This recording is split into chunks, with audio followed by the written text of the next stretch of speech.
Assalamualaikum warahmatullahi wabarakatuh. Halo semuanya, perkenalkan nama saya Ananda Pratama Putra dari kelas 11 PF3. Dan pada podcast pagi ini kita kedatangan tamu yaitu Halo semuanya, perkenalkan nama saya Zefanya Jacinta Audrey, saya dari kelas 11 PF3. Nah, Zefanya, coba bisa diperkenalkan nggak apa hobi-hobinya, bagaimana menjalani kehidupannya gitu? Oke, jadi hobi saya itu membaca novel dan mendengarkan musik. Jadi kadang saya membaca novel sambil mendengarkan musik gitu. Anak sastra ya sebetulnya. Nah, oke. Saya dan Zefanya akan membawakan sebuah topik pada podcast pagi ini yaitu adalah Toxic friendship. Nah, langsung aja kita masuk pertanyaan pertama nih ya. Menurutmu nih apa sih ciri-ciri pertemanan yang disebut dengan toxic? Ciri-ciri pertemanan yang bisa disebut toksik tuh kayak kalau misalnya udah kerasa sikap teman kita tuh agak sedikit berbeda atau dari cara bicaranya udah kelihatan biasanya gitu. Oh, udah kelihatan red flag gitu ya. Biasanya orang-orang kayak gini nih agak sedikit perlu dijauhin. Iya.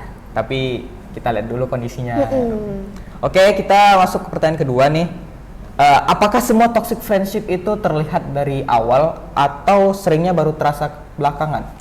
Itu tuh depends on the problem and depends on the people. Ada yang misalnya kayak terlihat toxic dari awal, jadi kayak kita tuh udah bisa tahu dia tuh, oh dari awal nih udah kelihatan orangnya nih red flag. Tapi ada yang kayak kelihatan pas di awal temenan masih baik gitu, tapi pas kayak udah agak lama temenan baru kelihatan, ternyata sifat asli dia gini ya gitu. Biasanya yang baru terasa belakangan nih biasanya karena ada masalah, atau merasa tidak suka lah gitu mungkin. Atau mungkin karena ada godaan. Ya, kita tidak tahu ya apakah ada godaan ya. Nah, oke, lanjut. Apa perbedaan antara konflik biasa dalam pertemanan dan tanda-tanda hubungan yang mulai beracun?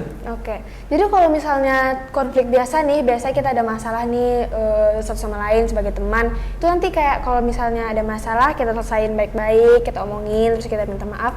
Habis itu udah kelar, gak ada mau bahas masalah lagi. Tapi kalau misalnya udah kelihatan toksiknya, itu tuh kayak saat kita mau meniat minta maaf, dianya menghindar. Atau malah dia yang punya salah, malah gak berasa salah sama sekali sama kita, jadi dia tidak minta maaf. Ujung-ujungnya itu nambah masalah gitu kan, memperkeruh sebenarnya. Nah, itu seperti gimana ya kalau dalam pertemanan kayak gitu tuh? Orangnya NPD mungkin ya. Narsis diri kita kan. Karena susah kalau diomongin orang-orang kayak gitu. Susah banget, kepala itu keras. Iya, keras. Tapi ya tergantung orangnya ya sih. Oke, lanjut ke pertanyaan keempat nih. Udah kita masuk ranah pribadi nih. Pernah nggak sih mu merasa dibebani secara emosional oleh seorang teman? Bisa diceritakan nggak? Pernah. Jadi kalau misalnya masalah kayak gitu sih, biasanya saya merasa emosional tuh karena entah perkataan teman saya, entah karena sikap dia yang agak gimana. Jadi saya agak merasa emosional yang gimana gitulah. Ya sih, kalau lagi ada masalah sama teman, kita juga ikut terasa terbebani gitu loh. Aku sedikit cerita ya. Aku pernah kalau nggak salah punya masalah gitu sama teman atau sama orang gitu. Rasanya tuh kayak apa sih yang bakal terjadi besok? Gimana nih gitu rasanya kan. Mungkin yang lagi nonton mungkin pernah merasakan gitu terbebani secara emosional kalau lagi berteman. Tapi itu wajar kok, karena kita mikirin perasaannya mereka juga. Oke, kita lanjut. Bagaimana biasanya mu menyadari kalau seorang teman mulai bersikap manipulatif atau merugikan? Biasanya sikap-sikap kayak gitu tuh kelihatan dari pertama sih cara dia bersikap atau mungkin dari cara bicaranya yang udah agak berbeda gitu. Contohnya kalau misalnya toxic friendship ini kan kita nggak tahu ya terjadi kapan aja. Jadi kalau misalnya kadang itu mau kita lagi ngomong baik sama dia, tapi kalau misalnya dia udahnya agak toksik nih, dia tuh menjawab dengan kasar atau bahkan mau mencuekkan kita secara tiba-tiba, nggak ada angin, nggak ada hujan, nggak ada masalah. Ya biasanya kayak gitu kan. Oke, kita lanjut. Ada nggak pengalaman di mana mu merasa sulit memutuskan pertemanan karena takut kehilangan teman lama? Wih, bagus nih. Berat banget ya. Jadi pernah, jadi waktu itu ada masalah lah. Jadi saya masalah nih terjadi sekali. Terus saya pilih memaafkan, habis itu ternyata terjadi lagi dan dari situ saya dan terjadi lagi. Dan di situ saya akhirnya memutuskan yang kedua kali untuk udah di cut off aja, selesai aja. Tapi memang terasa berat sih karena ada salah satu teman saya yang memang udah berteman lama, jadi kita nggak ada masalah sama sekali nih, terus tiba-tiba menjauh gara-gara ya begitulah. Ya. Kita bayangin aja kita udah berapa tahun temenan gitu kan, tiba-tiba asing. Kemana kita foto-foto bareng gitu. Aduh, rasanya sakit banget sih pas kemana papasan. Kita main-main gitu kan, pas-pasan gitu kan. Rasanya kayak ada lubang di hati gitu. Biasanya bareng terus, tapi ini pas papasan nggak sapaan sama sekali. Udah apa sih? Oke, kita masuk dampak-dampak nih. Pertanyaan ketujuh, bagaimana toxic friendship mempengaruhi kesehatan mental kita? Ini lumayan berat ya masalah kesehatan mental. Jadi sebenarnya kan kalau misalnya tentang mental ini kan kita nggak boleh self diagnose ya.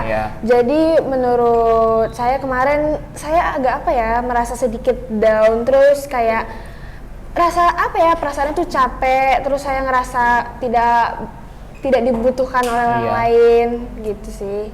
Ya kadang kalau udah masuk dalam toxic friendship itu kadang terpengaruh lah kitanya. Kadang kita apa sih kok dia gini, apalah gini gitu.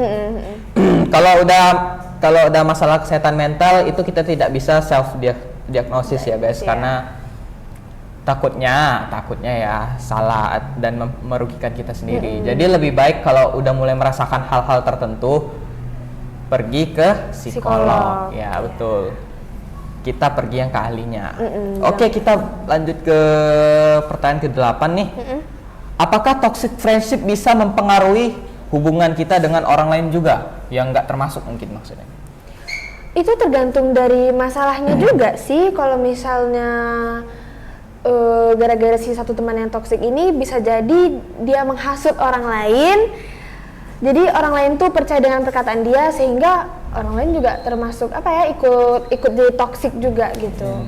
Iya sih, biasanya kalau toxic person itu ya guys, itu kadang mempengaruhi orang-orang yang deket sama kita juga. Jadi kayak turns against us gitu loh. Misalnya kita nodong pisau ke dia malah dibalikin lagi gitu. Aduh sakit banget ya. Tapi orang yang toksik itu memang semengerikan itu sih guys. Dia bisa mencari masalah terus dia bilang ke orang lain dan terjadilah. Ya tuh. So guys, don't be a toxic friend lah. Jangan guys. No. Nah, kita masuk ke pertanyaan 9 nih. Apa tanda-tanda bahwa hubungan pertemanan sudah terlalu berdampak negatif sehingga harus diakhiri, di cut off? Kalau kayak gitu sih menurut aku lumayan berat juga ya pertanyaannya. Kalau misalnya sudah harus di cut off itu mungkin ya kalau misalnya memang sudah tidak bisa diperbaiki lagi. Jadi contohnya kayak kita mau memperbaiki tapi dia malah menjauh, kayak dia tuh menutup diri sehingga kita nggak bisa minta maaf gitu loh. Jadi kayak ya sudahlah, kalau bisa diakhiri saja. Biasanya kalau aku pribadi nih ya, kalau udah merasa hubungan ini udah ada dampak negatifnya, aku coba usahakan dulu apakah bisa diperbaiki atau tidak. Tapi kalau ujung-ujungnya nggak ada perubahan, capek juga kan, ya udah kelarin aja. Tapi ya mau gimana lagi, emang begitu guys, kalau kehidupan itu people come and go ya kan kata orang. Aduh sakit banget ya. Tapi begitulah kehidupan guys. Begitulah kenyataannya teman-teman. Oke, kita masuk ke pertanyaan 10 nih guys. Oke. Strategi atau cara apa yang efektif untuk menghadapi teman yang toksik nih?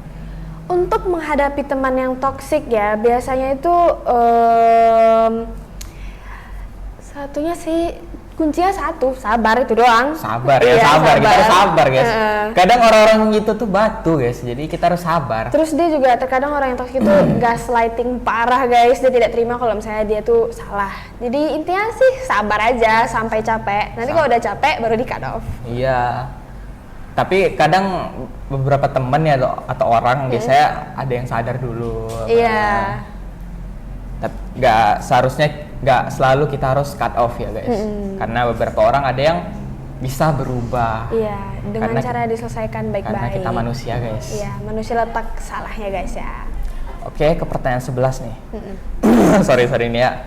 Bagaimana cara menjaga batasan atau boundaries tanpa membuat situasi semakin konflik? Menurut aku ya, kalau misalnya udah terjadi konflik nih, terus dengan cara kita menjaga batasannya itu kayak kalau misalnya ya udah sih, kalau misalnya situasinya lagi misalnya perang dingin nih, diem-dieman. Perang dingin. Iya.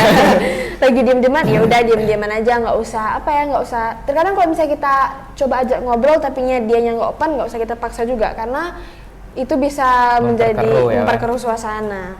Iya. Kadang ada waktunya orang itu harus didiamin dulu guys. Iya. Seperti suatu benda yang panas harus dinginin dulu. Iya. Intinya orang tuh butuh waktunya masing-masing lah untuk berpikir atau untuk apa gitu.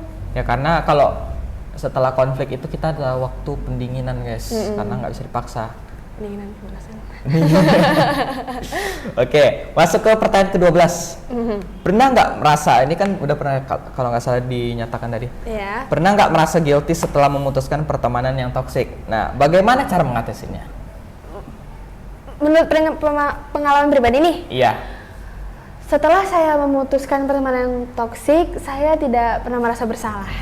Saya malah merasa kayak udah lepas nih dari pertemanan toksik, saya merasa lega kayak puji Tuhan udah dijauhin dari orang yang toksik, begitulah. Kan intinya teman itu banyak guys. Jadi kalau misalnya temannya toksik, jangan ragu untuk diputusin. Masih banyak teman yang lain kok. Iya, kadang beberapa orang nih ya ada kalau mutusin pertemanan kan kayak yang aku bilang tadi, ada banyak memorinya. Nah, itu tuh biasanya kita pikir berkali-kali dulu ya. Berkali-kali. Ada waktunya bisa move on guys. Iya. Oke. Kita masuk pertanyaan ke-13. Apakah toxic friendship selalu bersifat jangka panjang atau bisa juga muncul sesekali? Itu juga depends on the problem and depends on the people. Jadi kalau misalnya jangka panjang nih, kayak itu tuh biasanya konfliknya rumit. Jadi kalau misalnya udah kita berantem nih, terus kayak siapa yang salah gak mau minta maaf atau ya begitulah, kayak gak mau ngerasa dirinya salah, jadinya lama. Tapi kalau misalnya sesekali itu juga ada, kayak sekali ada masalah dimaafin, terus tahu-taunya terjadi lagi, gitu-gitu aja ulang terus gitu. Ya kan toxic friendship itu bersifat jangka panjang guys, karena ada fase-fasenya lah ya guys. Nah, kita masuk ke pertanyaan 14 nih. Menurutmu nih, apa yang membuat seseorang menjadi toxic dalam pertemanan? Banyak sekali ini pemicunya. Ada satu dari sifat iri hati. Terus yang paling sering dan marak di masalah apalagi kita Gen Z nih, yaitu bisikan halus dari orang lain. Ya kadang toxic friend ini terbuat dari orang yang toxic juga. Yang orang yang innocent jadi ujungnya toxic. Nah itu sering sekali teman-teman. Oke, kita masuk ke pertanyaan 15 nih guys, yang terakhir. Oke. Nih, pesan atau saran apa yang ingin sampaikan ke pendengar atau penonton yang lagi di sini nih, yang mungkin sedang mengalami toxic friendship? Yang lagi merasain juga nih ya. Iya. Oke, jadi kalau misalnya dari aku nih, berdasarkan pengalaman aku pribadi, kalau misalnya lagi mengalami masalah toxic friendship ini, kalau kitanya yang salah, jangan merasa malu atau gengsi untuk minta maaf guys. Terus kalau misalnya memang kita korbannya, kalau bisa dibicarakan, ajak temannya, tanya aku sebenarnya punya salah apa sih gitu. Tapi kalau misalnya bagi kalian merasa kayak oh ya sudah tidak bisa lanjutkan lagi, udah guys nggak apa-apa, akhirin aja, karena orang masih banyak, people come and go guys. Iya, karena kalau bisa diperbaiki guys, atau diajak ngomong bareng-bareng, tapi tunggu waktunya tuh mereda, atau waktu itu tadi dingin. Nah oke, kita masuk. Udah selesai ya? Udah selesai. Oke, Zevanya terima kasih atas telah datang ke podcast ini. Saya mohon maaf kalau ada kesalahan kata, Iya. karena ya manusia tempatnya salah ya kan. Iya, wajar aja guys kalau manusia letaknya salah, asal jangan salah letak perasaan. Nah, saya minta maaf juga untuk para pendengar dan penonton kalau ada misalkan saya ada salah. Ya, itu saja dari saya. Terima kasih telah menonton. Assalamualaikum warahmatullahi wabarakatuh. See you Ananda next Pratama dan Zevanya Cinta Audrey. izin pamit. Bye bye.